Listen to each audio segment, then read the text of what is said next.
Test. Testing. Testing.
Shall we make a start?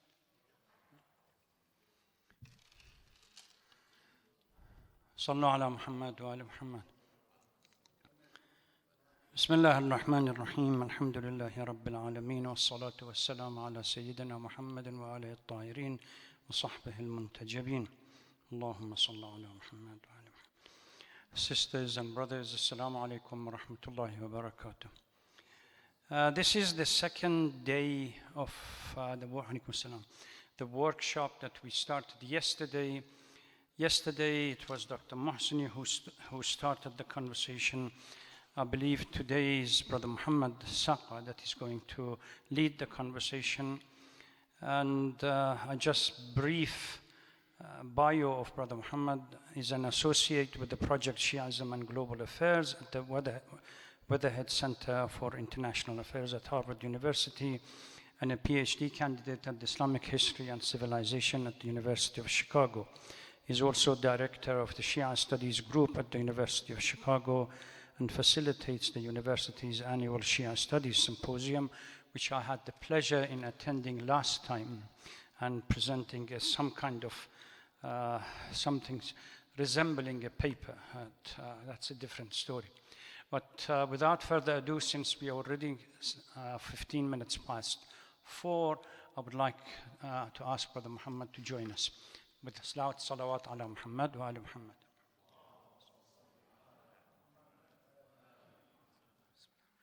Assalamu alaikum wa rahmatullah. Thank you, Dr. Sheikh Qazaruni, for the kind introduction and for helping us organize. Thank you to the board members and, of course, to everyone in attendance. It's really my pleasure to be here, and especially with the launch of our new project at Harvard on Shism and Global Affairs. We're very happy and excited to be here in Dearborn, in Michigan, with one of the most historical centers of Islam, and specifically Shia Islam. Today we were just talking with some of the community members whose families have been here since the 1860s, 1870s, communities that are deep-rooted, and these are stories I think that need to be spread in the United States to show the deep connections that Islam has, the historical connections that Islam has, not only with the communities here. Many of the slaves that were brought here were Muslim as well. So there's a deep history of Islam here, and not just slaves, of course, other immigrant communities as well. And so we're really happy to be here, also at one of the historic centers, the Islamic Center of America. Yesterday, Professor Mohseni opened up the conversation along the lines of religious literacy, thinking about the ways that Muslim Americans, or in general, humans, can and do interact with their identities, both in a pluralistic society, such as here in the United States, but also thinking about how we can, as Muslim Americans and as humans, transcend our particularistic identities, which are specific to us and our own contexts, to then relate beyond ourselves in the larger society that we're in, with our brothers and sisters that are living alongside us, that might have different identity markers than we do, but nonetheless share the same, not only American experience, but human experience, and which is ultimately what religion has come to teach. It's about the human experience. And so Professor Mohseni explained much better than I can here how to think about pluralism in the United States, and how to think about our own experiences, our own heritage as Shia Muslims and as Shia Americans, to then participate in society in meaningful ways that can create not just dialogue in a superficial sense, that we do this, you do that, we're like this, you're like that. Those conversations are good, of course, but to then try to connect on a deeper level. So that religious literacy, with that background, today what I'd like to talk about is geopolitical literacy. So why is geopolitics important? And why should we start with religious literacy and move into geopolitical literacy? For one simple reason, we're connected to what happens in the world around us. as Shia Americans, as Lebanese Americans, as Iranian Americans, or as immigrant communities, we're connected to what happens in the Middle East. Why? Because whether we want to or not, in the news, whatever happens also reflects in the Middle East, what happens in US policy also reflects on us. So it's not something that we can, for better or for worse, we can avoid. It's part of our heritage as Muslim Americans, but more than that, it also is part of our daily lives and a part of our identities that we have to deal with living in a pluralistic society in the United States.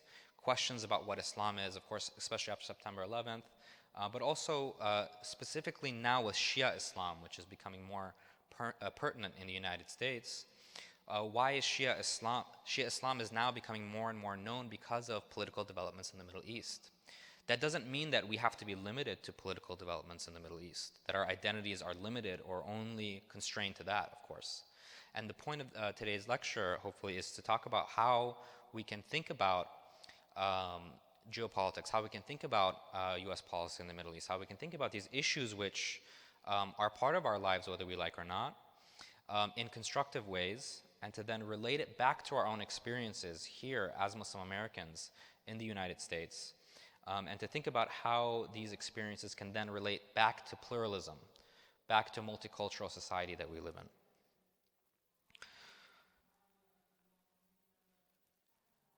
And there's many aspects of geopolitics, of course. We can talk about the rivalry between Iran and Saudi Arabia. We can talk about the quote-unquote, the Shia militias, what's happening in Iraq, what's happening in Syria, and just the other day in Yemen. We can talk about all of these things. There are many different facets, about geopolitics in the Middle East. But really what I'd like to focus on today is the question of identity politics. How does what's happening in the Middle East affect our communities here at home? And how does it affect our identity here in the United States? So what I would like to talk about today is our findings based off of a symposium we held at Harvard University, which Dr. Sheikh Qazaruni also participated in, Professor Mohseni organized last year, on a symposium on sectarian de-escalation and dialogue, and interfaith dialogue. So based on the different panels we had, the different participants we had, and based on our own observations, we were producing a report that hopefully should be out soon. But part of this report is a co-authored article between Dr. Mohseni and myself about 5 myths of sectarianism within Islam and the contemporary Middle East. So what I'd like to do today is to talk about 5 myths regarding sectarianism, and how we can use these and move beyond them ultimately. The first myth is that Shias and Sunnis have been involved in a millennia-long religious war, and they're inherently disposed to violent conflict. You hear this myth very often in the news, and many times people will resort to this idea in order to explain what are in reality very complex phenomenon, but we'll use this to explain what's going on in the Middle East in particular between Shia and Sunni groups. But in reality, the Muslim world is vast, diverse, and has a long history that includes significant experiences in peaceful coexistence between different Muslim denominations. Throughout time, if we think about the 1400-year history of Islam, significant sectarian fluidity existed, and what can be considered confessional ambiguity, as it's known in the field. This confessional ambiguity is where Muslims openly combine what are today considered discrete aspects of Shia and Sunni doctrine and authority structures. So what we might today think of as exclusively Shia or Sunni, if we look back, say 200 years, 300 years in the past, you'll find that Muslims at that time period didn't consider those issues to be purely Sunni or Shia. You could have Sunnis who believed in the isma of the 12 imams, for example. We have this. These are all well documented in history. Sunnis that believed in the isma of the 12 imams, right? And that wasn't uncommon. That was the norm in the Muslim world, right? So thinking about how sectarian identity has developed over time, there are various contexts in which there's peace and violence, and there's diversity in the sectarian affiliation of ruling Muslim dynasties across the Muslim world. Sometimes you have Shia dynasties ruling over Sunni majority population. Sometimes you have Sunni rulers ruling over Shia majority populations. These dynamics are context-based. And communal relations between Shias and Sunnis are dependent on that historical context. We have a diversity of peaceful relations and sometimes violent relations as well. It all depends on the context. And so while mainstream narratives portray a war-prone history with politicians, certain politicians saying that the Middle East, the main organizing principles are sectarian, and that these sectarian disputes date back millennia, in reality, the reality is much more complex and context-dependent than broad strokes which portray ancient and perennial sectarian conflict within Islam. The Sunni-led Ottomans and the Shia-led Safavids did engage in several destructive wars. That's true. And many of our sectarian demarcations that we see today are institutionalized during this period. But Sunni and Shia relations are by no means limited to imperial relations between the Safavids and the Ottomans. It's much more than that. All the great Persian poets of the Middle Periods, Rumi, Hafiz, Attar, they're all claimed by both, in contemporary time period, claimed by both Shias and Sunnis alike, because of this issue of confessional ambiguity. And they're loved across the religious spectrum. And two of the founders, as we know, as many of you I'm sure know, two of the founders of the Sunni schools of law, Abu Hanifa and Imam Malik, studied under the sixth Shia Imam, right? Ja'far as-Sadiq alayhi salam. And many other examples demonstrate the fluid and mainly peaceful relations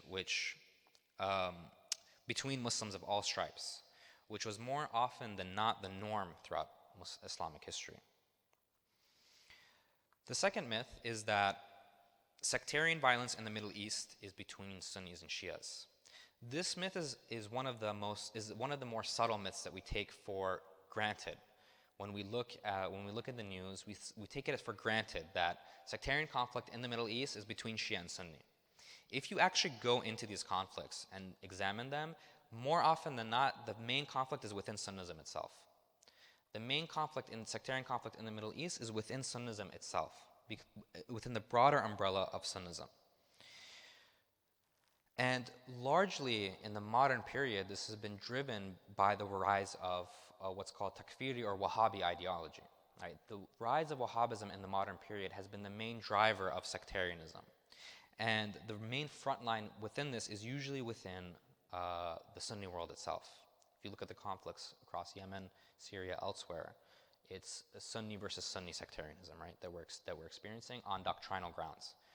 Some Sunnis are takfiring other Sunnis and basically engaging in violence against them.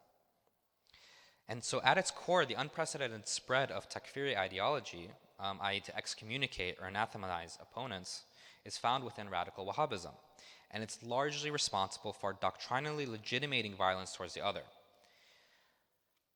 By considering sectarianism fundamentally a product of Sunni-Shia disputes, such rhetoric downplays and minimizes the major violence committed against Sunnis by Wahhabis and reifies Sunni radicalism as a category. Right? So if we talk about Sunni radicalism even, we can be mistaken. It's not necessarily an issue of just Sunni radicalism. The main issue is a movement that has emerged within those claiming to be Sunnis under the umbrella of Wahhabism. Now, as we know, the Wahhabi movement is rooted in the Arabian Peninsula, originally emerging in the 18th century and forming the bedrock of the clerical authority in today's Kingdom of Saudi Arabia. Such Wahhabi radicalism is what feeds into groups such as ISIS and Al-Qaeda, known primarily in mainstream media for terrorism. But it confronts everyone. It confronts Sunnis, Shias, Christians, Jews, Yazidis, and others alike. And it's the most responsible in terms of scale and impact for spreading violent sectarian beliefs and practices, such as the enslavement of women. They're enslaving women under the name of Islam today, right? Within the Islamic world. And this type of sectarianism undergirds and goes hand in hand with radicalization and terrorism. You know, one of the main issues when we talk about sectarianism is to look at how sectarianism has really been the other side of the coin of terrorism. The rise of terrorist groups in the Middle East, or in the Islamic world, or in general, right, in the Muslim world, goes hand in hand with radicalization of Wahhabi currents, what we can identify as Wahhabi currents. According to analyses utilizing the University of Maryland's Global Terrorism Database, The vast majority of deaths inflicted by Muslim terrorists, those who identify themselves as Muslim, since 2001 were undertaken by Al-Qaeda, ISIS, and other like-minded groups. Radical Wahhabis, in other words. It's important to note, just to create a nuance, that the pro-monarchical Wahhabism of Saudi Arabia is also threatened by other Wahhabi militant groups such as ISIS, who oppose the Saudi royal family and its ties to the US, demonstrating the internal rivalries within contemporary Wahhabism itself. So even within Wahhabism, we can't necessarily treat it as one category, but there's also diversity and rivalry between themselves. You know, they're not just takfiring Sunni Shias, they're also takfiring Wahhabis, takfiring other Wahhabis, right? It's like everyone. Of course, this is not to trivialize other manifestations of sectarianism or to claim that Saudi Arabia or radical Wahhabis are solely responsible. Other states and actors in the Middle East also, of course, can and do instrumentalize sectarianism for state interests. Other states in the Middle East, of course, can and do engage in sectarianism. But the type of sectarianism is different in the sense that militant Wahhabism, it stands alone in its doctrinal and often genocidal beliefs towards the sectarian other. This idea of the genocidal beliefs is one that's very destructive. So in places like, in Iran, for example, you can find sectarianism in a certain sense of, you can privilege certain, 12-er, Shia 12-er identity. In the sense, sectarianism in the sense meaning that you're looking at, you're using a denominational definition of a sect to then privilege the state system. Some of these things are endemic to how we act as human beings. As Professor Mohseni was describing yesterday, all of us have an identity. All of us have a religious or an ethnic or linguistic identity. And that's a natural part of how we engage with the world around us and organize as communities. Not all forms of identity are, of course, wrong. But it's important to, again, try to understand these and move beyond them ultimately. So in Iran, for example, we have privileging of a contemporary 12-er Shia identity, and the state, for example, will privilege that reading of Islam. In Turkey, the same thing. In UAE and other kind of places as well. But Wahhabism kind of stands alone in the responsibility for increasing that sectarian tone and rhetoric because of the degree of violence that's inherent to that movement, which enslaves women, which engages in genocide. That level is unprecedented even in other sectarian, what we can label as other sectarian actions in the Middle East or elsewhere. But it's important to note, and I think especially if we engage in interfaith or intrafaith dialogue, that the Wahhabi movement self-identifies as Sunni, although it does. In Western mainstream analysis, and in general when we read the news, it's usually Sunni Saudi Arabia versus Shia Iran, right? Sunni Saudi Arabia and Shia Iran. But Wahhabism's place within the Sunni community has always been an ongoing source of contestation and even, as we discussed, violent conflict. And that's largely due to Wahhabism's rejection of the basic tenets of mainstream Sunni Ash'ari theology, which largely rejects carte blanche excommunication and sanctified violence against other practicing Muslims. Historically, traditional Sunni theology, Ash'ari theology, was formed on the very rejection of what today's Wahhabism or Takfirism stands for. So when we talk to our Sunni brothers and sisters, that mainstream Ash'ari theology rejects the idea of takfir, of throwing people outside of the bounds of Islam if they pray to the same Qibla, if they pray to Kaaba and they accept the Prophet Muhammad, peace and blessings be upon him, right? If they accept these two, they're Muslims in classical Sunni Ash'ari theology and in Shia theology as well. Wahhabism rejects that. So Wahhabism's role within the Sunni community itself is actually quite contentious. Is it part of the Sunni? Is it part of Sunnism or not? Is an ongoing discussion. And so when we look at conflict zones in the Middle East, which are generally termed as Iran-Saudi conflicts, if you look at Yemen, for example, find that what Al-Qaeda is doing there is violence against Sufi Yemenis, for example, against mainstream, Shafi'i Sunnis. That's where a lot of the front lines are happening. It's not just between the Zaydi Shia there and the, and Sunnis, for example. It's much more complicated than that. And and the next point is that it's important to understand how the single concept of sectarianism, when we try to nuance this concept, it can be used and applied differently to various sects and actors within the Islamic community. So for example, when we look at the monumental Aman message of 2004, it was a noteworthy affirmation of inclusive Orthodox Islam and a clear rebuke of takfiri excommunicative ideology. This message, which was affirmed diverse Muslim practices and beliefs as acceptable within Islam, was signed by most of the high-ranking and popular representatives of the entire Muslim world's denominations, showcasing mainstream Sunni, Shia, and Ibadi solidarity against takfirism as the leading problem in contemporary Islam. So this was in 2004 that you'll find, if you look at the Aman message, it's online. If you just Google it, you'll find the signatories to this message. You'll find all of the main representatives of, probably 99% of Muslims or 90% of the Muslims in the contemporary world, right? Find all the grand ayatollahs in the 12 Shi'ism, Zaydi representatives, Ibadis, as well as Al-Azhar, a lot of the, almost all of the monarchs and or a lot of the political leaders and religious leaders in the Muslim world. So that is the mainstream Islam, right? That has historically also been the status quo. And so, one thing again to think about is that diversity within each of these categories that we describe as Sunni and Shia.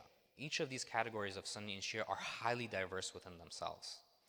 So when we talk about sectarianism, it's very easy to paint with a broad brush, sectarian conflict within the Muslim world, whereas if we really try to focus on who are the main actors, what are the main consequences, we'll find a very different picture emerging than what we're used to hearing in the news. The third myth is that sectarianism is really just about politics. Right? Sectarianism is just about politics, right? So a lot of this is coming from more sophisticated analyses, which look to move beyond simplistic religious or sectarian generalizations that focus on the primacy of politics in driving conflict in the Middle East. And they tend to downplay or ignore religion altogether as a relevant factor. While it is tempting to attribute sectarian conflict in the Middle East solely on politics and discard with admittedly problematic use of religion and sect-based narratives so dominant today, ignoring the very real and independent role that religion plays can itself undermine our understanding and explanations for what's going on in today's Middle East. In other words, sectarian thought and ideology cannot simply be reduced to tools in the hands of state powers to further their interests. While religious doctrines and beliefs can, of course, be manipulated by state actors who ascribe to different ideologies, it's only because religious ideology is an important individual driving factor in believers' lives, and it has its own idiosyncratic content that can be used in unique ways by state powers who are looking to instrumentalize these beliefs for their own benefit. So what that means is that, yes, what this means is that we should explore how we define religion and politics in a much more critical lens. Yes, politics is important, religion is important, but what do we mean by religion and politics? Let's say if we can distinguish between religion and politics for the sake of argument, which is a very difficult task. It's more difficult than it may seem. But if we can distinguish between religion and politics can take advantage of religion only because religion is important in the lives of those people that are acting on it, right? So even if it is just a tool, it's a tool for some people, but it's a lived reality for others, right? So religion isn't, the ideas are important. If ideas weren't important, then what is Islam about? What are ideas? What is identity about?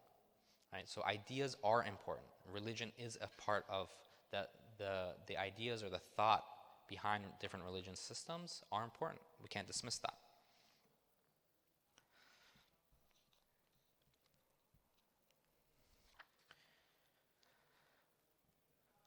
And so on a fundamental level, conceptually disentangling religion from politics is no easy task.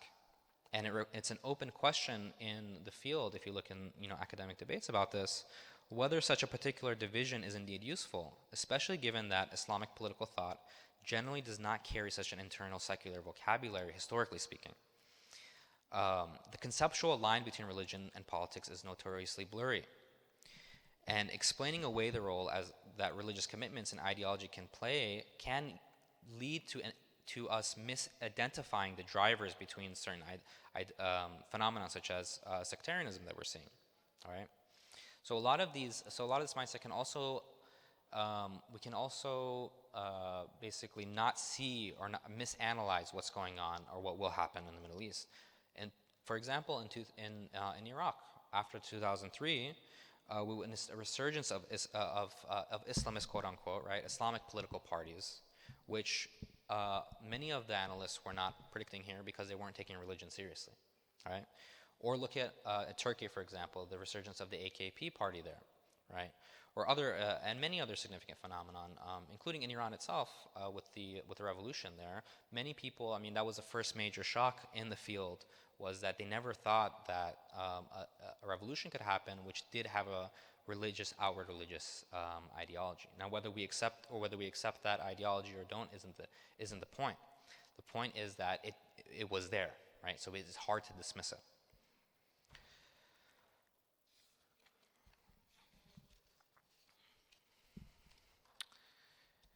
The fourth myth, and it relates to a lot of the discussions that we had yesterday, is that sectarianism is necessarily bad and violent. We're conditioned to look at sectarianism, or the idea of sectarianism, as necessarily bad. But if we look at the technical definition of sectarianism, it's the belief or practice of a particular interpretation of religion as the ultimate true interpretation and privileged practice of that religious tradition or identity. So by itself as a concept, sectarianism doesn't necessarily hold positive or negative connotations as commonly perceived. Even if, for example, if you look at the word Shia in the Quran, it comes in multiple places. It's used both in a positive and a negative sense because it just means a follower or a faction, right? So you can be Shia Ibrahim, which is in the Quran, or you can be a Shia that is dividing the religion, which is condemned in the Quran, right? Creating divisions. So just similarly as to how the word Shia you can be Shia Ali, you can be a Shia of another person, you can be a Shia of another movement, right? Similarly, sectarianism as a interpretation of religion in and of itself isn't necessarily wrong, because due to the pluralism of the creation of and different tribes and groups that Allah has said He has created, there will always be different interpretations or different emphases or diversity within Islam. The question is, what do those different interpretations or groups really believe in? What are they bringing to the table? And how can we engage in a dialogue and a discourse to understand where different groups, how and why different groups are interpreting Islam the way that they are interpreting Islam? So Shiism and Sunnism, for example, even if we take these as large categories, they're two sectarian readings of Islam, right? But that doesn't necessarily make them violent or destructive in and of themselves. Sectarian readings are an intrinsic part of any religious tradition and reflect the plurality of interpretations that accompany all religions. These readings include different legal methodologies, various theological forms, with generally minor variation in religious belief and practices. If you look at the way that the vast majority of Muslims pray, regardless of their sectarian affiliation, their daily prayers, Hajj rituals, and so forth, they're very, very similar, right? But our tasks as scholars and practitioners should be to differentiate between harmful and exclusionary sectarian thought and practice rather than the sectarian pluralism that goes hand in hand with religious diversity in the Muslim world. In other words, our goal should not necessarily be to encourage Muslims to eliminate or resolve different sectarian points of view, but to rather eliminate those destructive and harmful aspects of sectarianism that can prevent meaningful dialogue from coming together.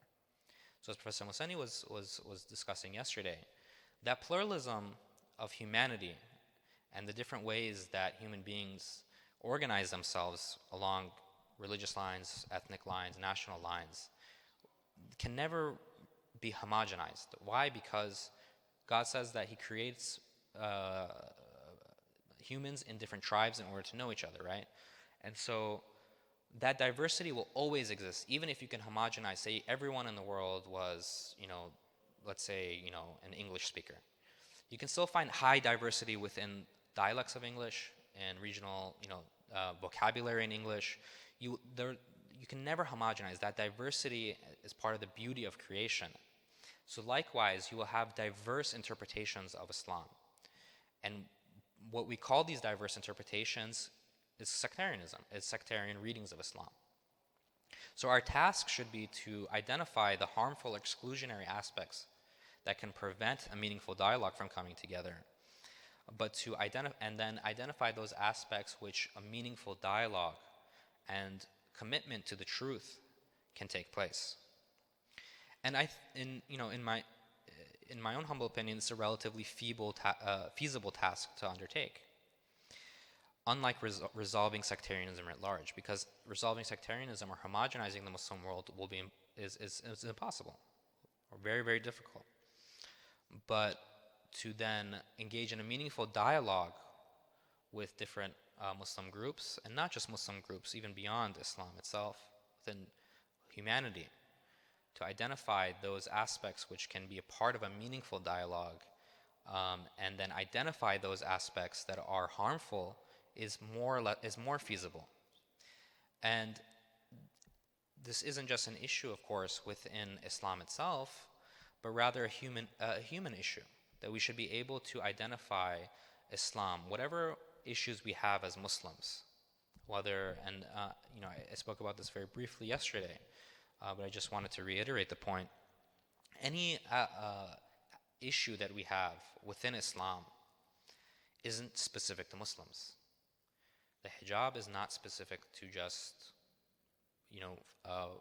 female identity, for example, or male identity in the way hijab is defined for a man.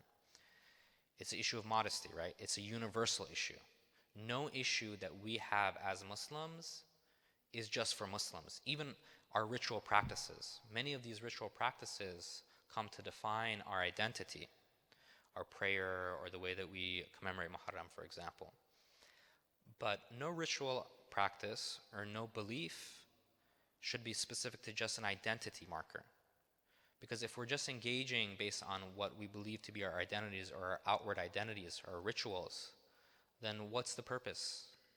To just say, I practice this way, you practice that way, let's just respect.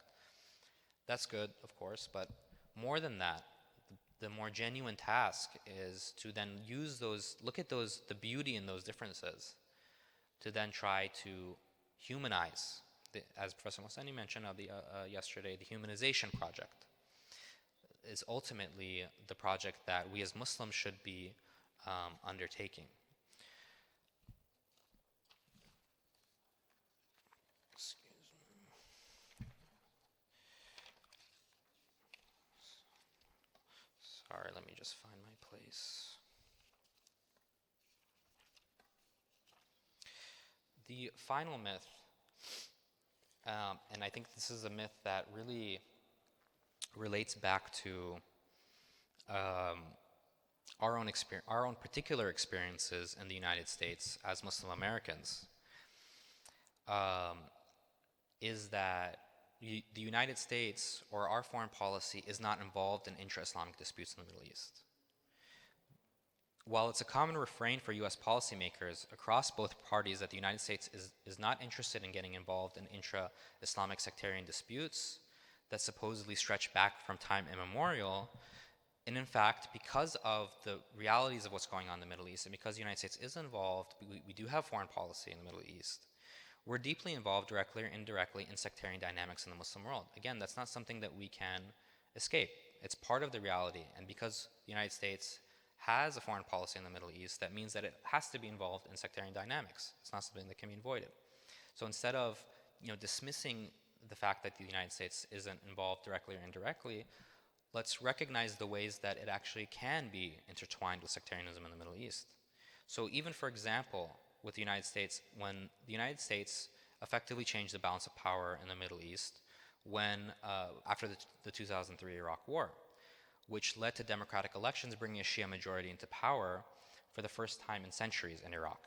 in what was a clear, which was a development that empowered Shiism in Iran, a political variation of Shiism in the region. So whether it was, this points to direct and indirect consequences for sectarianism that U.S. actions can hold on issues of foreign policy, which may be unrelated to sectarian considerations in the first place.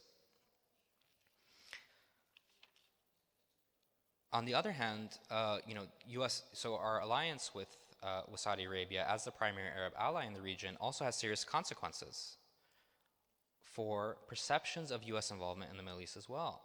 So, namely, the U.S. relationship with Saudi Arabia signifies an uncomfortable acquiescence of the Wahhabi ruling establishment within Saudi Arabia. And it's that Wahhabi establishment which grants the Saudi monarchy its ruling legitimacy, which is a historical relationship that the Wahhabi clergy have had with the monarchs of Saudi Arabia. And so this can become particularly problematic, and it can misrepresent American values, given our current carte blanche support to Saudi Arabia's foreign policy objectives with little to no accountability, right? So our current relationship can negatively impact perceptions and feed into grievances that the United States is taking sides in intra-Muslim affairs via its alliance with Saudi Arabia, which, of course, in places like Yemen and Bahrain and elsewhere, are perceived by minority groups in that region, including the Shia, that the United States is supporting one side of the conflict, right? Whereas, in reality, the United States should be looking to look in a more fair and balanced way. And so American foreign policy is important, right? And it affects us back here at home as well. So when we look at American foreign policy, we also have a responsibility as Muslim Americans to inform our society and inform American policymakers about the impact that American foreign policy can have in the Middle East, and it can have for communities here back at home. And so part of our own experiences and our own pluralism and diversity within Shia Islam can be to use those experiences and to use that knowledge of the harmful effects of certain policies, for example, and use that to then reflect on ourselves and reflect on our role in American society, and to contribute to bettering our situation both here at home and also in the Middle East. So with that, I'd like to close my remarks and hopefully engage in a Q&A session. Thank you very much.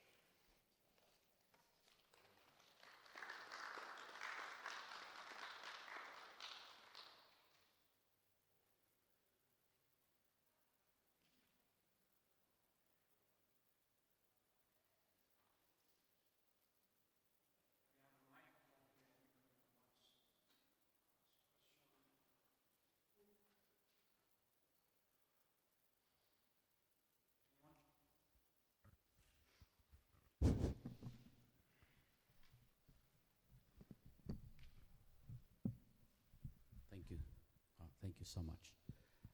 Great presentation. One of the issues that we need to propagate or let everybody know, whether it's our own society, the American society, other society, is what are the real things out there? Because there's a lot of advertisements and things like that painting how much we are different from each other, Sunni and Shia, because at the end, the religion, as far as God's concerned, is Islam, not Shia, not Sunni. And of course, for so many years now, the Wahhabis have tons and tons of money. They set up schools, they set up nice things to undeveloped countries, and this is how they spread the poison type of thinking. So we have to, number one, put in a very clear way what is not Islamic, okay? Because that's not being out there. And when this is not clear, our own kids are being, they either have a handoff, just stay away from me, this is not, this is not us, and or lose their identity. But that's not what we want. So how can we propagate what's not allowed? And because at the end, the people who are harming us are people who are judging. So I judge that I am better than you, and therefore it gives me authority to do whatever it is. And the judging, and you go back to the Quran, and almost every single page, leave the judging to God. Leave the judging to God. And that's how we can coexist. This is how we can live together, regardless of what the sect is. So we need a lot of media or marketing, basically. I'm going to call it marketing, to get rid of this poisonous ideas, because even people back in Saudi Arabia, when they hear logic over and over and over, then things will happen. And because this is not happening,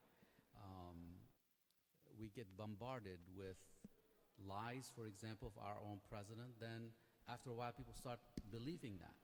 So we have to reverse that. So get some good messages and then bombarding people over and over and over, so we can get rid of this poisonous things, that cloud, dark cloud that we've been having for so many years now. Pastor, can you please answer this?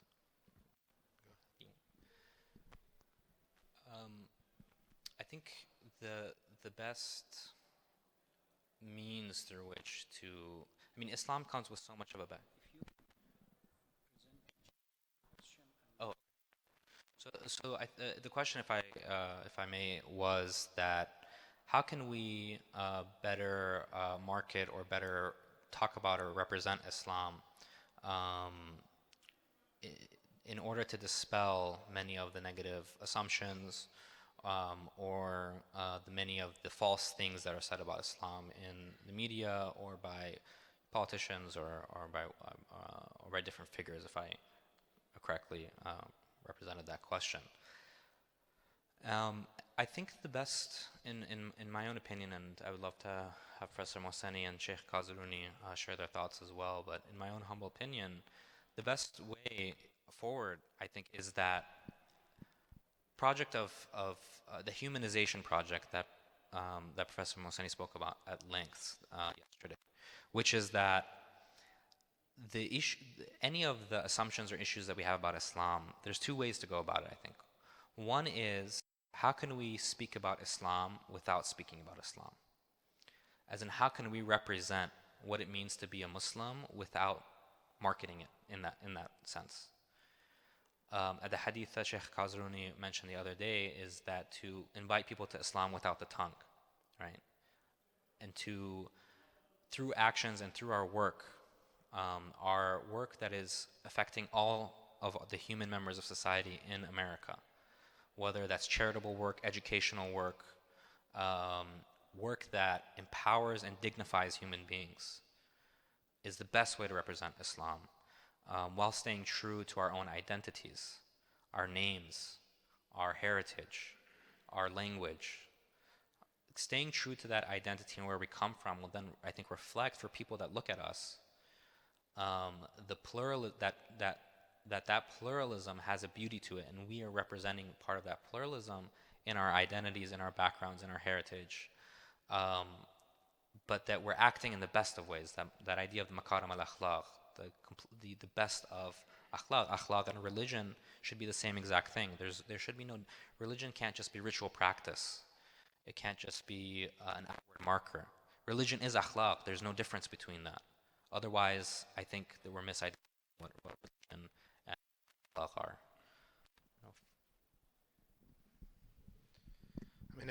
If I may add, that's why I mean, your question is an excellent question. That's exactly, what we should do about it.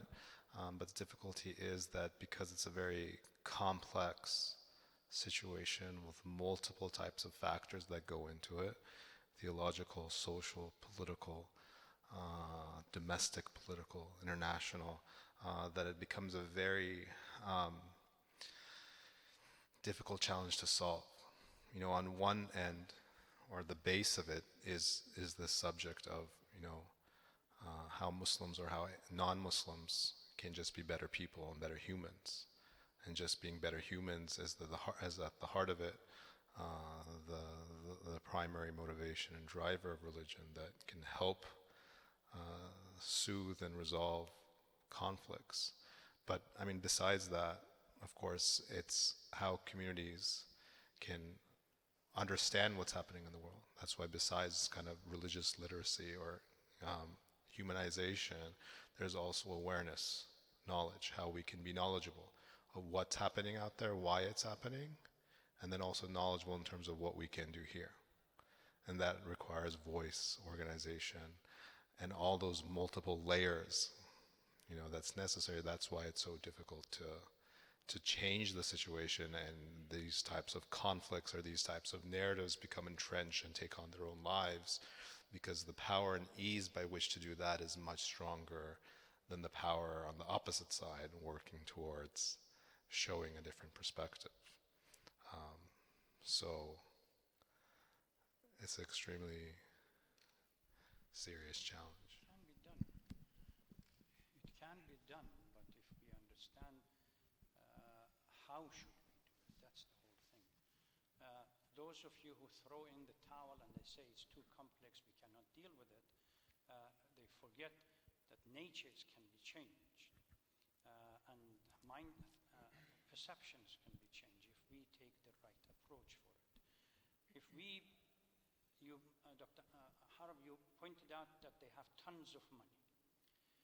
If we restrict our marketing, quote unquote, purely in terms of narratives, they have more power to dominate the narrative and the discourses. But if we change the paradigm into action, as it was indicated yesterday and today, and behavior change, even the Wahhabi, when you deal with them with respect and they see where you're coming from and the values that you have, they begin to step back and ask questions, ask for more clarification. I have had so many of them coming to the office. But these are not your daily things that you'll see in Wahhabis. There are certain fundamental, let's talk about over there in the whole Middle East. If you, there's so many people who can do research here and say, okay, this is how our Prophet dealt with the Christians. This is, they have this with you, and you get examples. People, when they see this, these are arguments that you can't dismiss. This is how our Prophet said about if somebody is a Muslim, I mean, you can't really kill him, or so all of these things. This is how you deal with humanity over and over and over, because many people don't know this. They listen to somebody's lecture and it's without evidence. So how can we get all the good evidence that we have, and we have tons of it, and put it out there? That's how we combat the misinformation with good information. Will you convince everybody? The answer is no, but at least we can stop this wave. I can't tell you, when I go visit any country in the Middle East, it's becoming more and more and more like poison. It's like the enemy is your brother who practicing a different sect. That's not how it was 1,400 years ago, for the last 1,400 years. So that's how we need to have evidence, dig for those evidence, and put it out there. in social media, in lecture form, in books, in every single. That's what I'm trying. I need. We need that. Okay. Any other question? Brother Mazen, you have a question. Bismillah, thanks you. How do you see like an institution like the Islamic Center of America being engaged with your work and to disseminate that work to the community? And then on an individual basis, how can a person, stay up to date with your work and, leverage your work for personal knowledge? Ideally, how do you feel the best way to be engaged with you guys?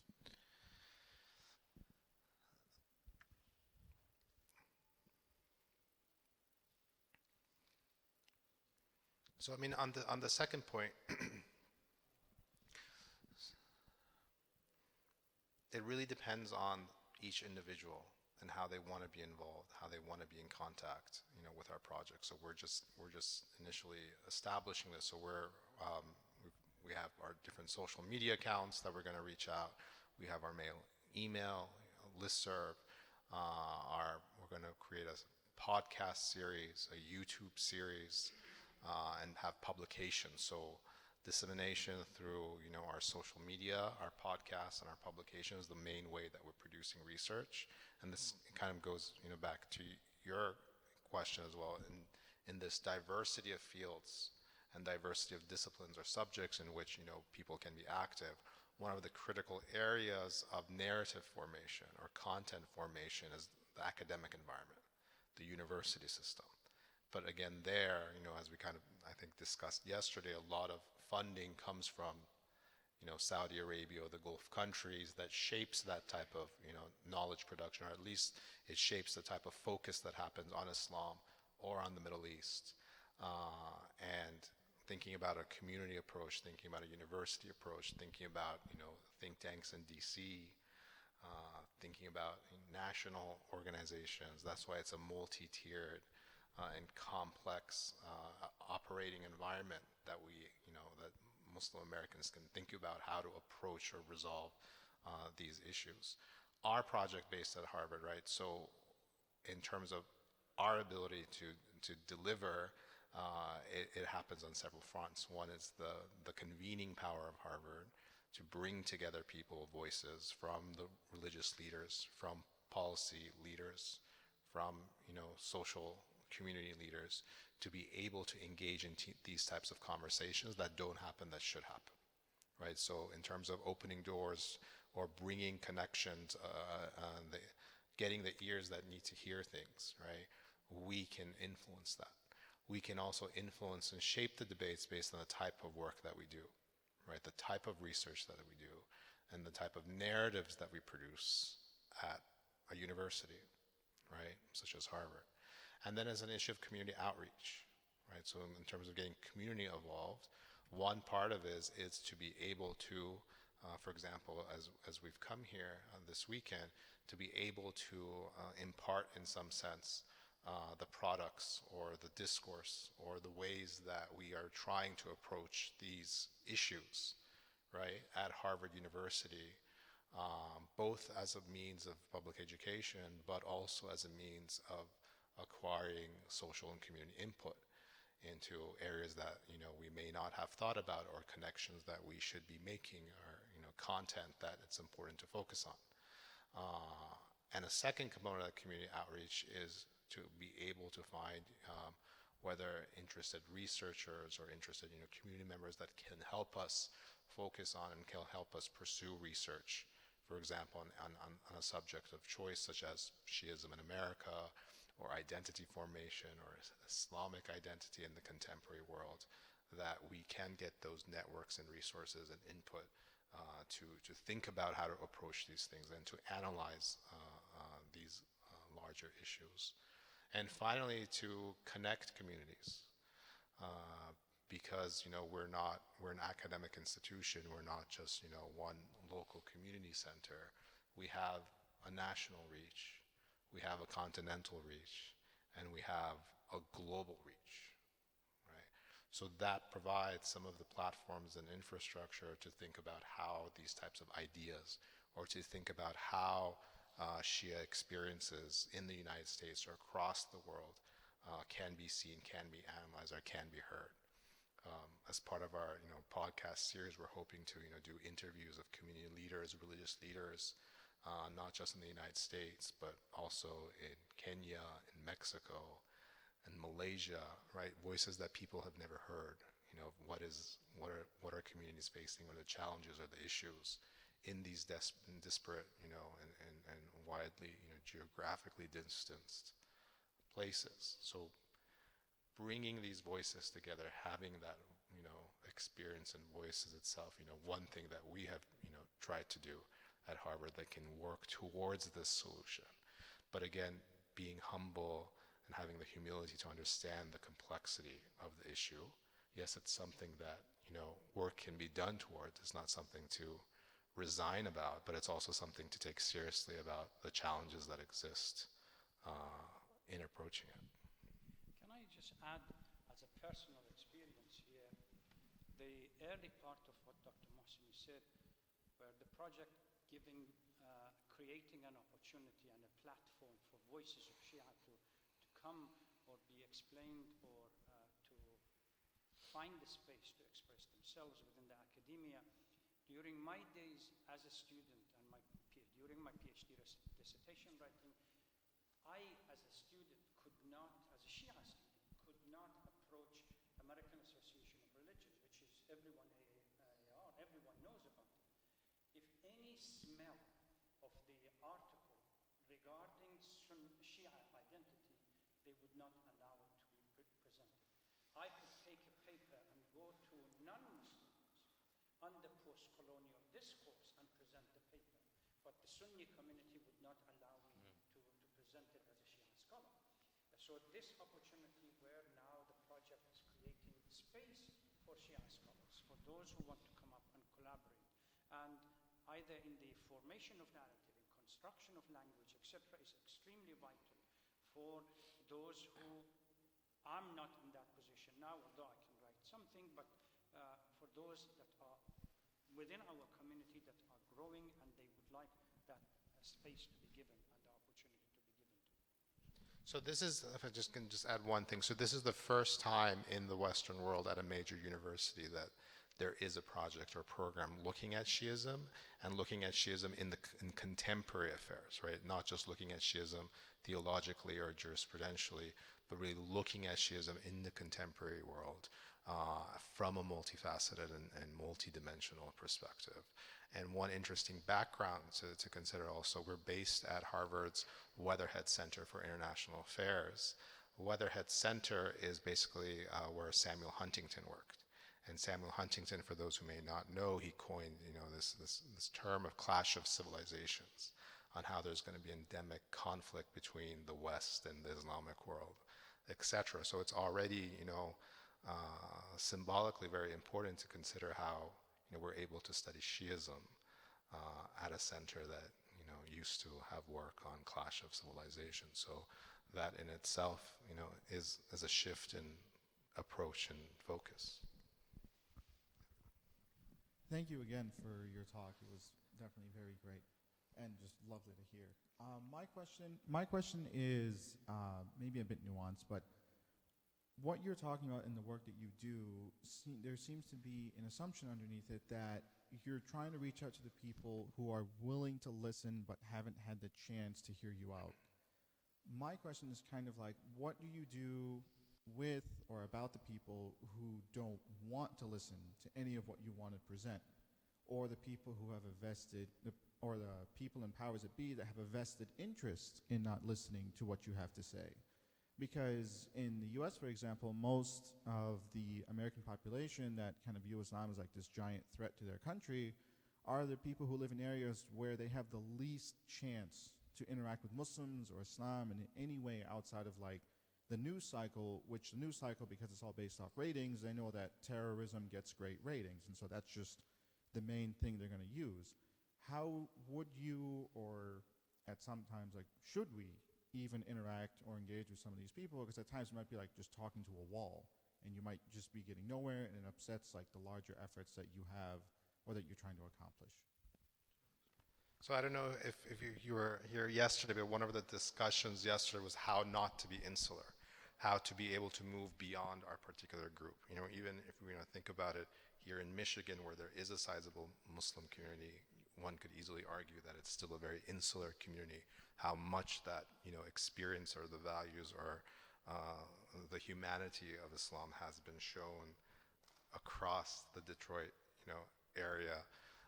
So in part one, that is an issue, or that is one of the challenges that we've been discussing in the past 2 days, of what communities can do about it and how communities can approach this issue of speaking with those that don't appear to be of their own background, right? Of moving, and that's what we're saying in terms of the humanization process, is to not think of not cling to the appearance-based features of Shism or Islam, and be able to show what Islam is without recourse to the language that we are used to understanding or defining what religion is. So that's at one level. At our level, so thinking about Harvard University, right? So our audiences are largely those, are largely people, in the American policymaking community. They're people involved in, across administration, across departments of the U.S. government on one hand. They are people involved in American and global university settings, academia, right? So our work is primarily aimed towards elites, the policymaking elite and the global elite. At Harvard University, we have the best access to them. What we can do in terms of outreach to communities that don't want to listen, or not just don't want to listen, but may not be engaged. That's a great point that we haven't adequately analyzed and thought about, and that's something that we could, moving forward, think about how to reach audiences beyond those who are naturally targeted by our audience. But still, among the elites, we make sure to be able to invite and speak to, for example, this interfaith dialogue, to speak to people of not just Sunni background, but of Wahhabi background, or speaking with officials, speaking with Saudi Gulf officials. So we definitely do those types of activities. But maybe in terms of the masses of that's another issue of how to think about how to reach those audiences. But again, this is an issue of the relationship between a university and community groups, because at the end of the day, as a university, we're not a lobby, right? We don't have a mission besides producing objective discourse and being able to convene the environment under which to have dialogue that really does come back to then communities and community leaders and religious leaders to actually do those things. So it's our role is one, an important role, but it's not the entire story, and it cannot be the entire story because of this complexity of the issue of the multiple levels and layers, and all these different, kind of cogs have to be there, and they have to connect in order to think about comprehensive transformations of narratives or thought. Did you want to add anything? Thank you for the subject for the presentation. How'd you get it closer? Now, as you see, I'm an old man. I had a lot of interactions through my career and my job with different society, different people, different levels. Participated in so many meetings, and through my work, you're right that you have some people, they object and they don't want to hear you, and they don't want to see your idea. But not only about religion, though, about other stuff in our life.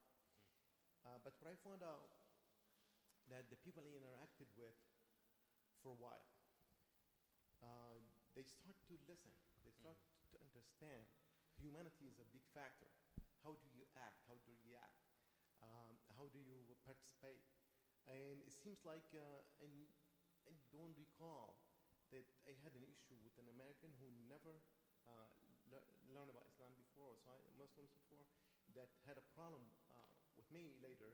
Actually, I, I formed a great relationship with them, and honestly, I could. My wife is in the audience here. She attested that still I left California. I used to live in California. I left California a couple of years ago, and still those Christians and those Americans, they connect with me more than my actual friends here.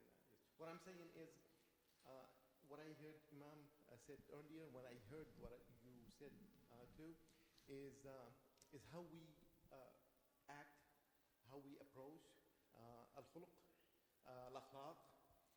It's a big major thing that we need to learn. So to enable and destroy that divide between us and other religion, yeah. The other thing is in Islam, Sunni and Shia. I think the problem is grows so big, and a lot of misconceptions and a lot of lies and stuff, and a lot of politics played a big role in dividing us. I think myself, and I'm not sure if this is the problem. I think we need to approach it. The al-khulq and humanity is a big factor. We need to continue doing whatever our imams and the Prophet sallallahu alaihi wasallam and the Quran and Islam taught us to do, and that's a big factor to start with.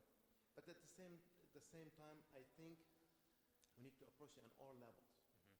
I see that imams at the higher level of understanding of religion, they had a job too to approach other imams, like we approach other non-Shiite and work with them, and the imams need to look at Muslim Sunni brothers, imams, and at their level try to establish meetings, establish gathering, put the differences away, try to practice Islam as we common Islam. Like you said, 90% of all Muslims, they have a common, 95% of commonality. If we could use that to start with, and put the major difference that do not impact main Islam, the pillars of Islam, I think that would be another step. And I'm asking you, you think this is the right thing to do, that we need to approach on all level? Keeping humanity is the main thing, dealing with everybody, but at the same time, we need our imams to really help us, and we need to plan things. That what I heard, Imam, about what you've done and asked before about people donating blood, and it takes a year to plan things, to get to the next year, to gather the people, make an impact.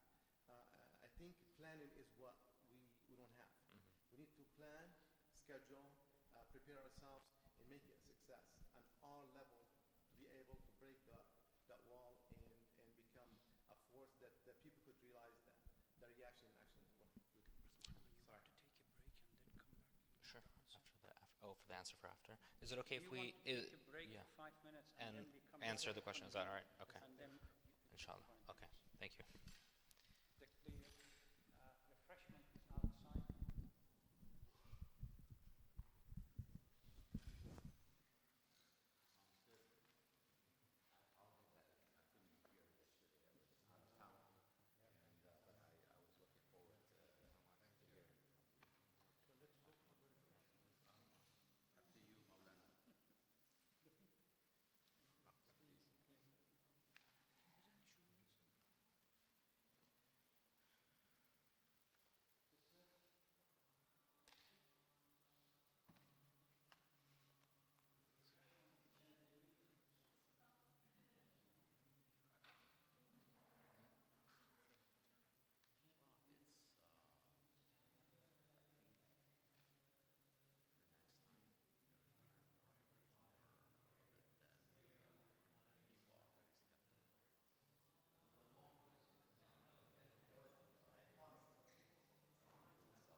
to thank you, brother, for the question.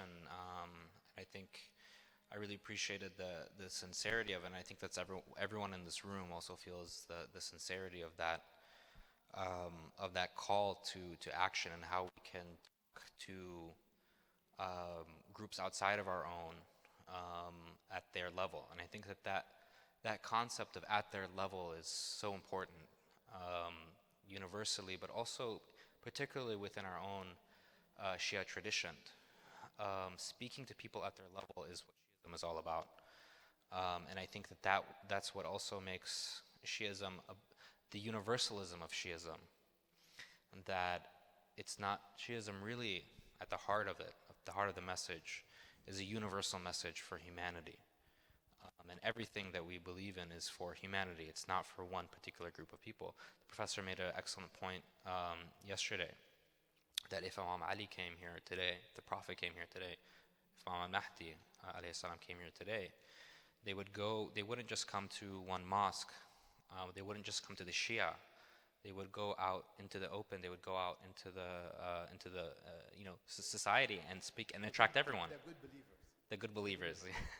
But the believers as in anyone who believes in their message, and not just an identity of that message. And I think so speaking to people at their level is so important.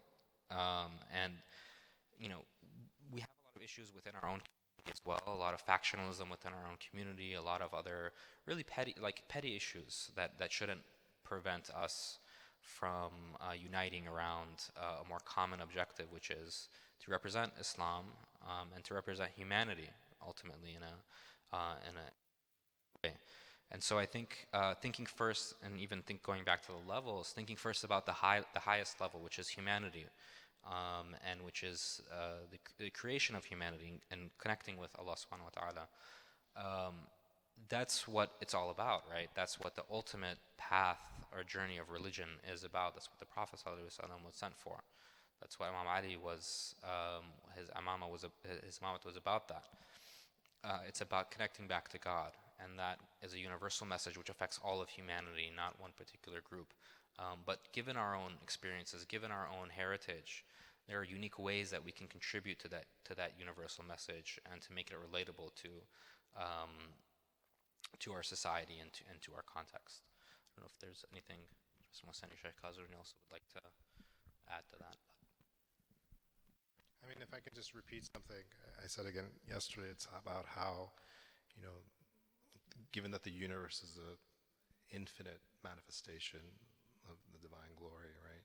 Thinking about how that kaleidoscope that we all are, no matter how you cut it, we're all minorities, and we're all minority of minorities. If Muslims are a minority in the U.S., Shias are a minority of that minority. And if we don't, for various reasons, we each may not identify with those dominant strands of what 12-er Shiism even is, or communities of how they define themselves. We're a minority of a minority of a minority. So really, rather than being insulated or insular about the status we have as a minority, the goal would be to move beyond our identity as that minority, to be able to move beyond in discourse and self-actualization of what we think or what we expect or what communities expect of us to be 12er or Shia or Muslim, etc. So your own experience of being able to bridge or think about how to connect of those with different faith traditions, right, is in part, being human, is in part the message of what Shiism is about.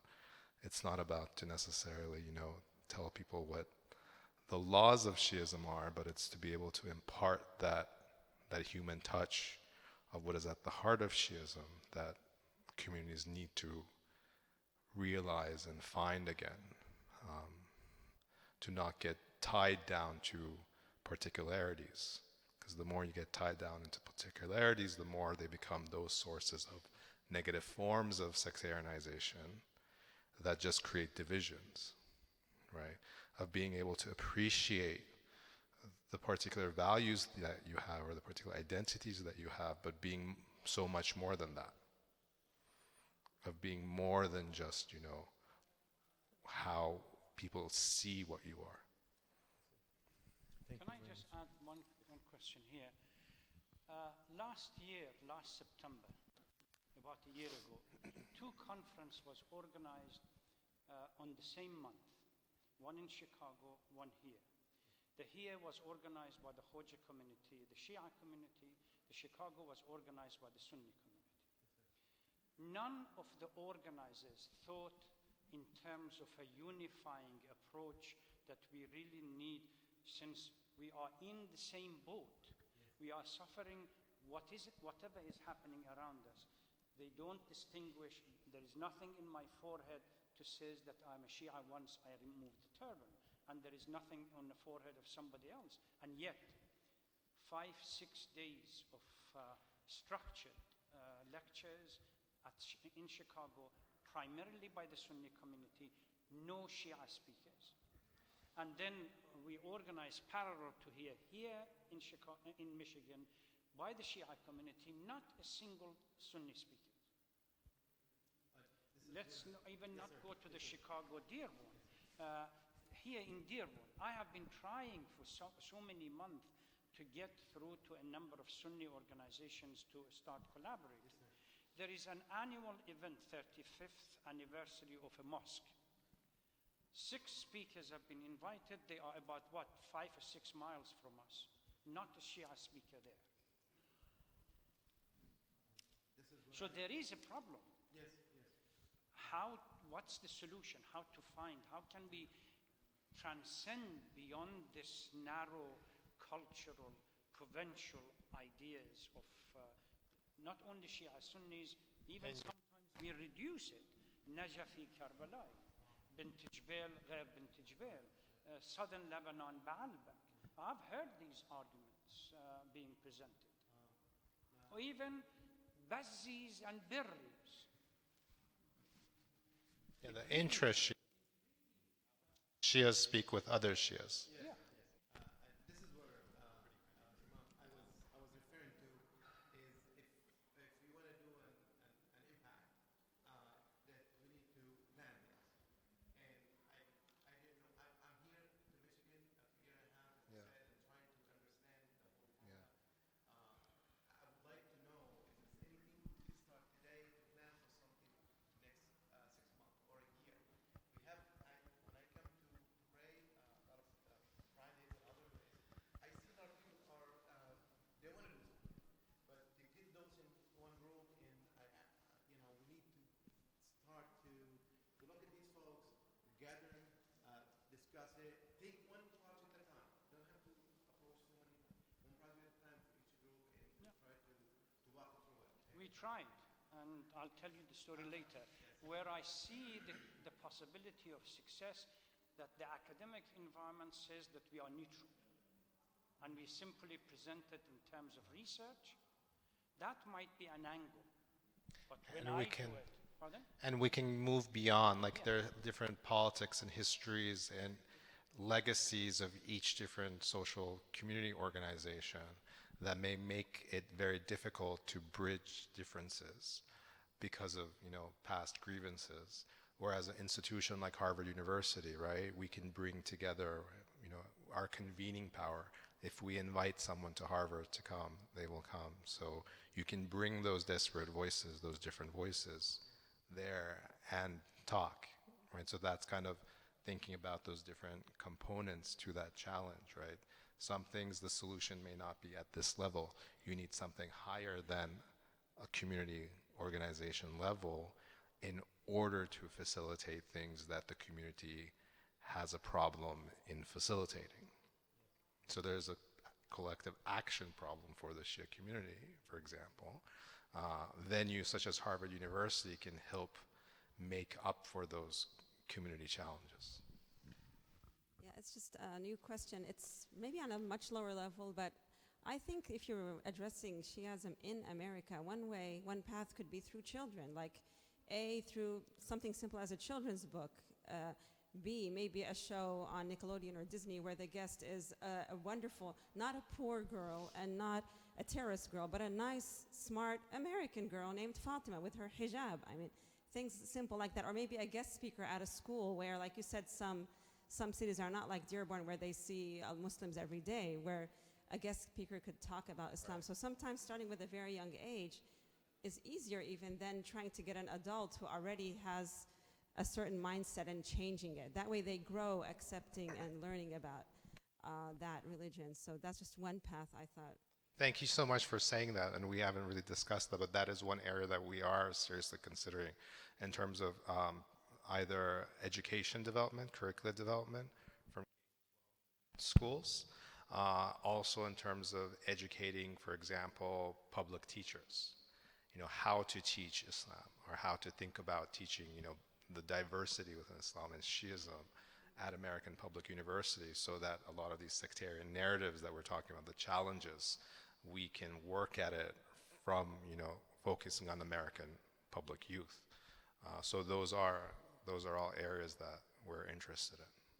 Yeah, May I add even one area I'm not interested, but video games even, like if there was a positive one that a young child could play and the characters or the kind of the message Yes. behind it has something positive Yes. about Islam. Yes. Because Islam and Shiism always, like I said, either the victim, Yes. the poor little girl who's planting tomatoes, or it's someone who's killing and he has a knife, Allahu Akbar, and kills. Yeah. So we have to erase those stereotypes big Yes. time.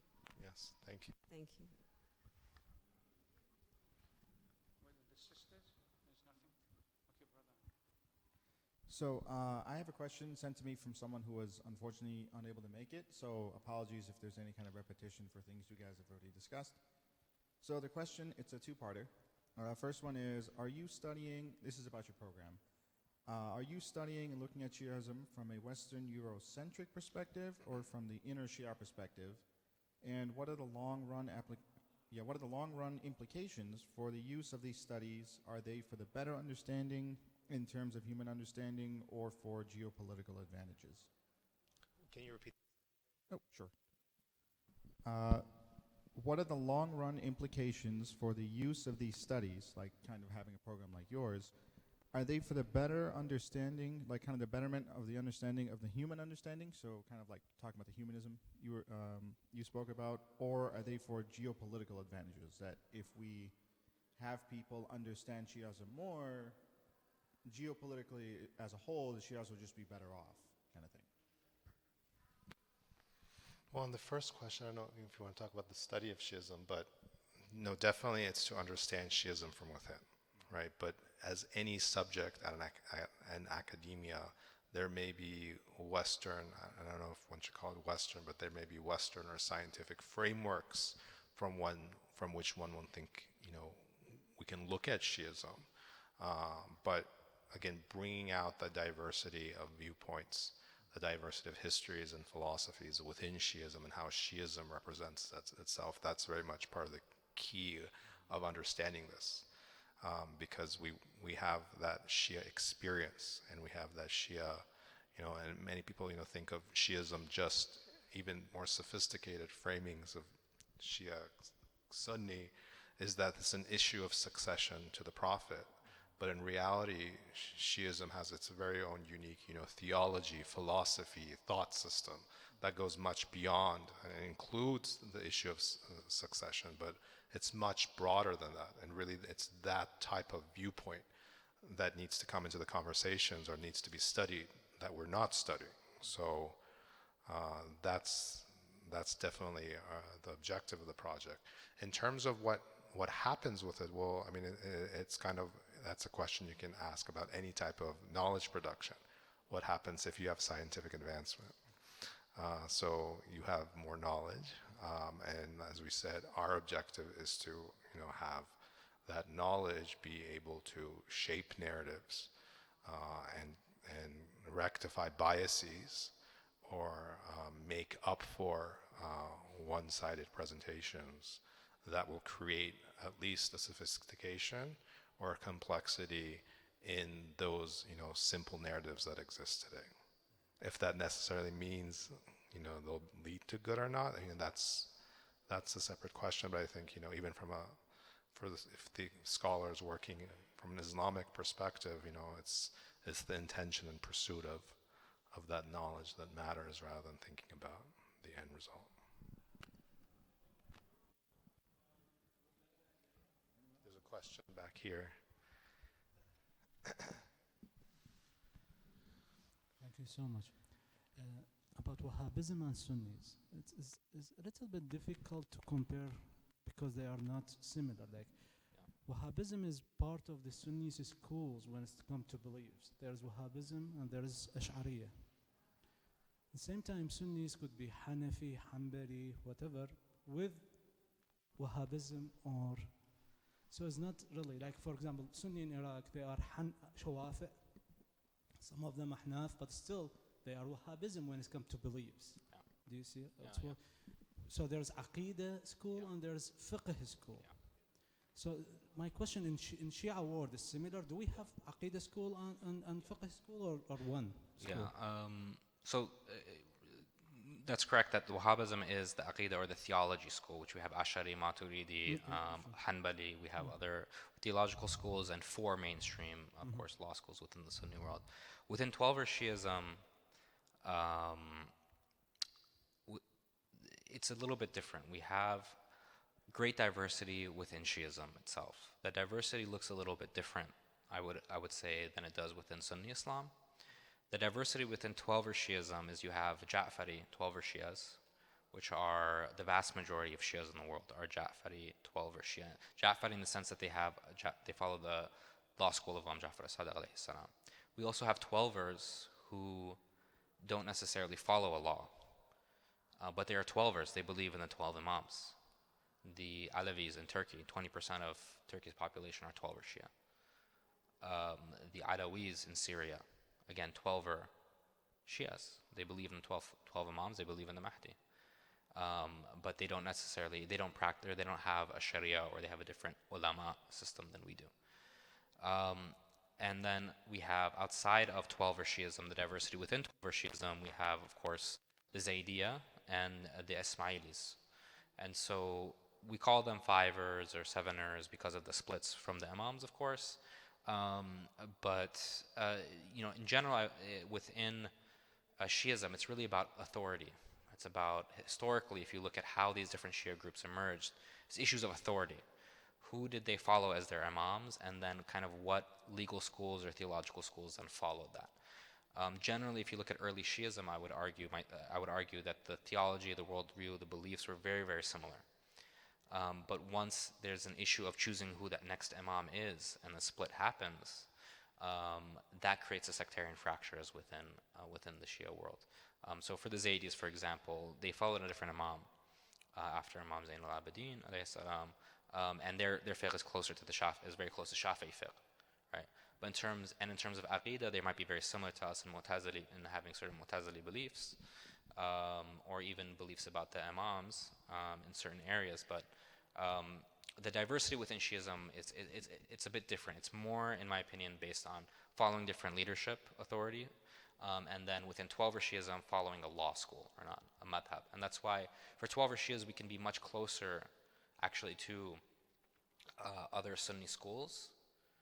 So the Ja'fari madhab can be closer to, say, a lot of Shafi'i fiqh than to other like 12ers who don't practice at all the way that we would. There is a book by Marhum Mughniya, Al-Fiqh ala al-Madahib al-Khamsa, jurisprudence according to 5 schools. Originally it was written Al-Fiqh ala al-Madahib al-Arba'a, which is the 4 Sunni schools. He picked it up and added the Ja'fari schools to it. When you look at the jurisprudential opinion of the Shia compared to, say, Hanafi, Maliki, Shafi'i, and Hanbali, you see the overlap sometimes, most of the time, between the Ja'fari school of thought and one of the other schools. This is from a religious point of view, or the jurisprudential point of view. Yet, a follower of Abu Hanifa, as Brother Muhammad indicated, might, or Shafi'i, might agree with certain jurisprudential point of the Shia, not necessarily agreeing with the what we call the theological foundation of the Shia. One of them regarding takattuf in prayer. Takattuf, Shafi'i says is haram and mubtil. Abu Hanifa says it's wajib. So in a prayer, line of prayer, you see Shafi'i drops his hand, and if I were to stand there, I would drop my hand as well. So there is an overlap between Shafi'i and the jurisprudence of the Shia school, yet we disagree fundamentally on the theological basis. the second question about the Humanism Project. So the Humanism Project aims to make us share our values with others, understand other values, or come up to a unified values and practices. What is the aim and the goal of Humanism Project, or going beyond project? Well, the way I described the humanization project yesterday, I was talking about mostly the aims of the prophets, right? So if we're at the heart of it, if we want to say what was the goal or mission of the prophets, it was to create humans.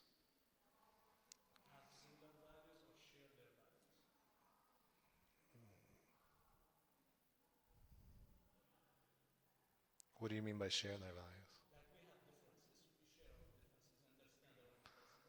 So these are different, okay, so these are different levels of values.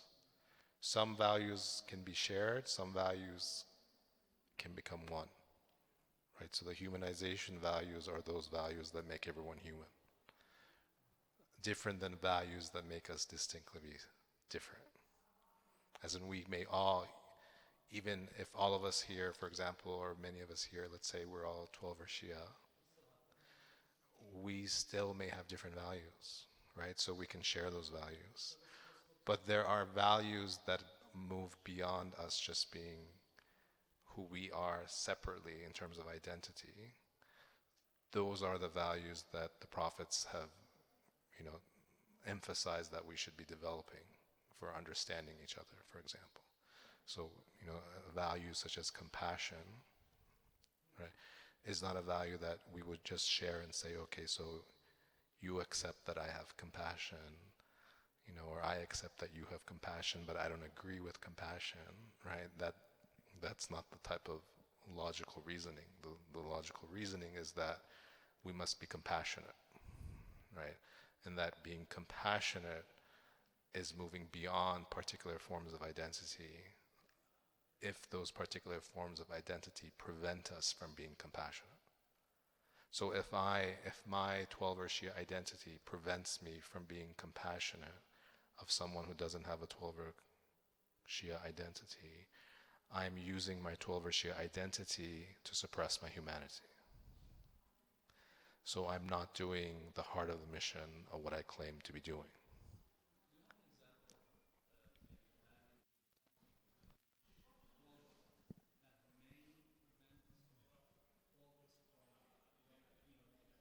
Well, all these that I'm saying, compassion, all these values, compassion, love, care, righteousness, truth, sincerity.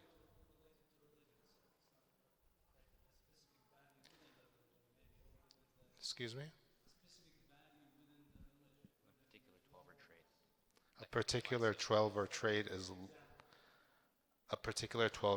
love.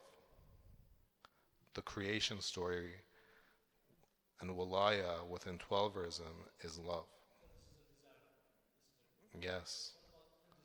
So this all comes back to the traits of God, right? That's where the transcendence comes from, is that if you take the names of God and you think, so if humans didn't exist, we can think back to the creation story. If humans didn't exist, how would traits or characteristics such as compassion, mercy, benevolence that we know God to have, how would we know they exist?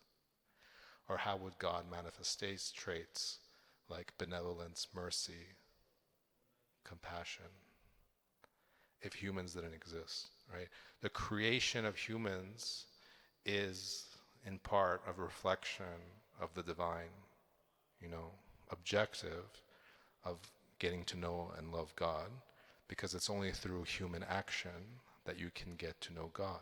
That's why the Imams matter from a 12er Shia perspective, because the Imams were manifestations of the best traits and names of God. So all those traits of God, for example, that we say are good, if we think of, righteousness, truth, compassion, mercy, the best forms of righteousness, truth, compassion, mercy are manifested in Imam Ali. So if we want to understand Imam Ali, or if we understand Imam Ali, we can understand God, because it's through the actions of Imam Ali that we can understand what a trait like compassion is. if Imam Ali didn't exist, we'd never understand what compassion is. And if we never understand what compassion is, we'd never understand who God is. So it's the manifestation of those human qualities in the human, and the best of which would be, in a 12er perspective, exemplified by the 12 Imams, that we get to know God, that we become human. So see, the 12erism is implicitly part of it, right? But it's coming to an issue of philosophy. But it's coming to an issue of humanity, right? So it's not an issue of how 12ers mourn, for example, the martyrdom of Imam Hussein. It's an issue of what traits Imam Hussein had that if we followed, we'd be following in the footsteps of Imam Hussein to be reflections of God. Because those qualities of what is good or bad, what is righteousness and not, right, which is truthfulness, those are all the best manifestation of who God is. So we cannot know God without knowing man. And if we don't become man, if we don't become human, we won't know God and we won't know ourselves. So the process of knowing God and of transcending ourselves is a process of becoming human. Any question from the sisters?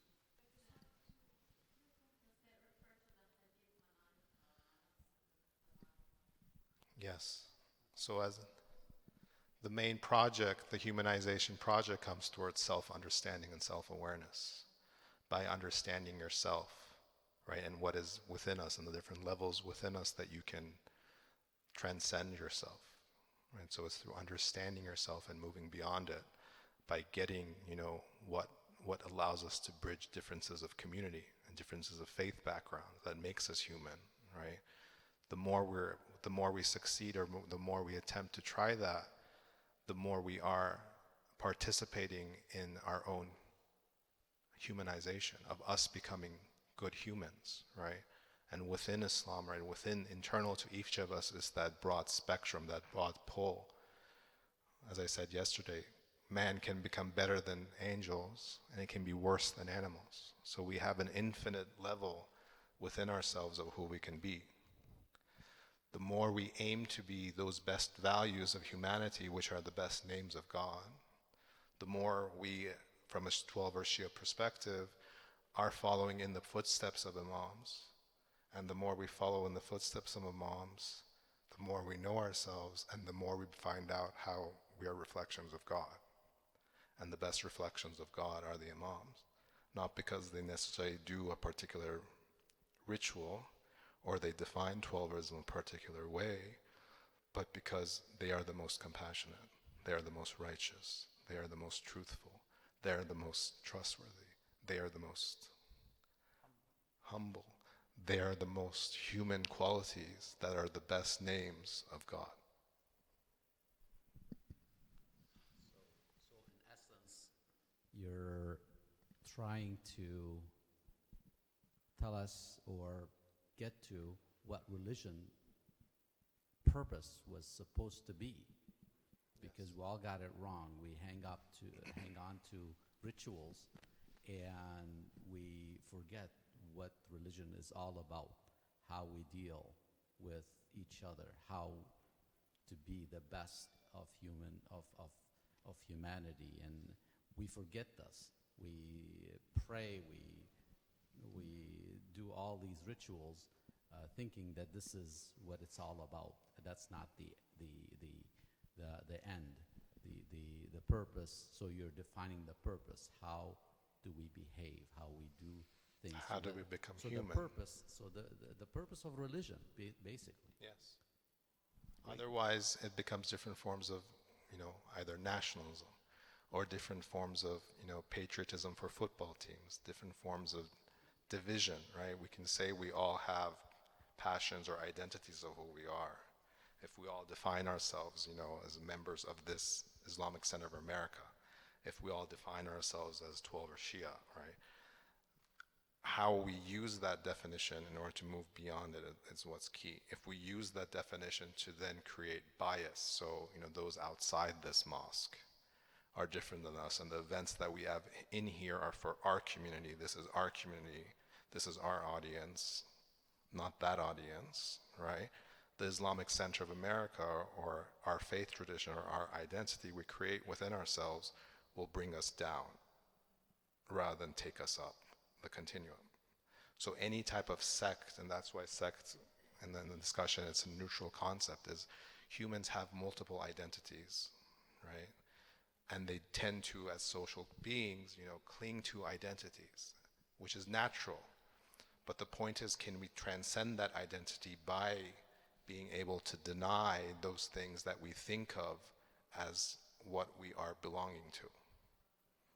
So, going back to the earlier discussions yesterday and today, how can we be 12 or Shia and speak in a language that doesn't appear to be 12 or Shia?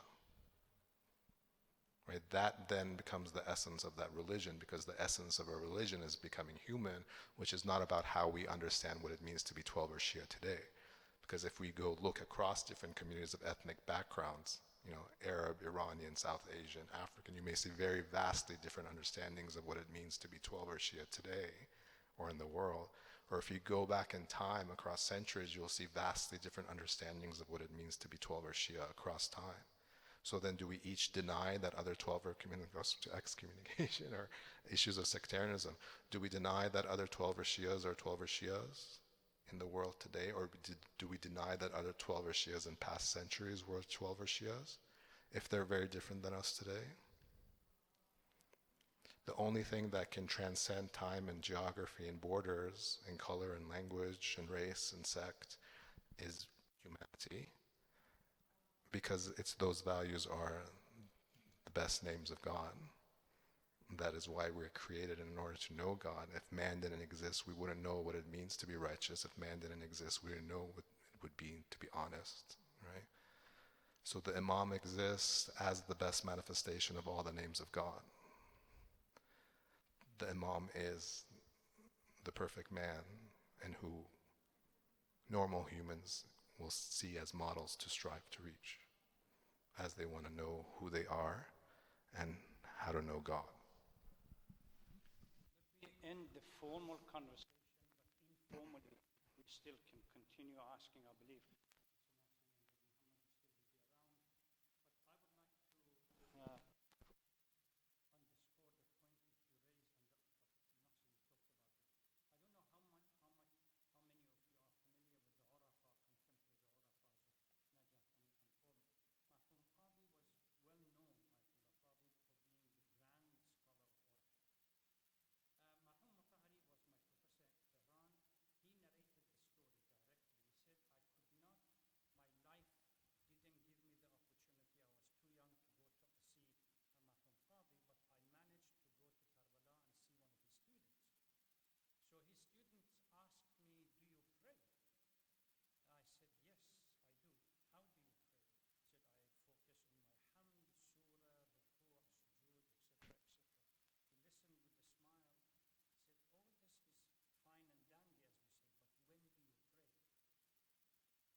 And humble thanks goes to Professor Mohseni and Brother Muhammad for the pleasure of their company here and being our guest. Inshallah, I hope and pray that this relationship will continue. Do you have any questions? Thank you very much. Thank you very much, Sheikh Qazaruni. On behalf of myself and Professor Mohseni, thank you to the board and everyone that came. It was really our pleasure, and we look forward to hopefully this being the first of many interactions in the future. I do have a sign-up sheet if anyone would like to be on our mailing list, find out more about the project. So please do, if you haven't already signed up, put your names and emails down. Thank you again very much. Please join me in welcoming Professor Mohseni and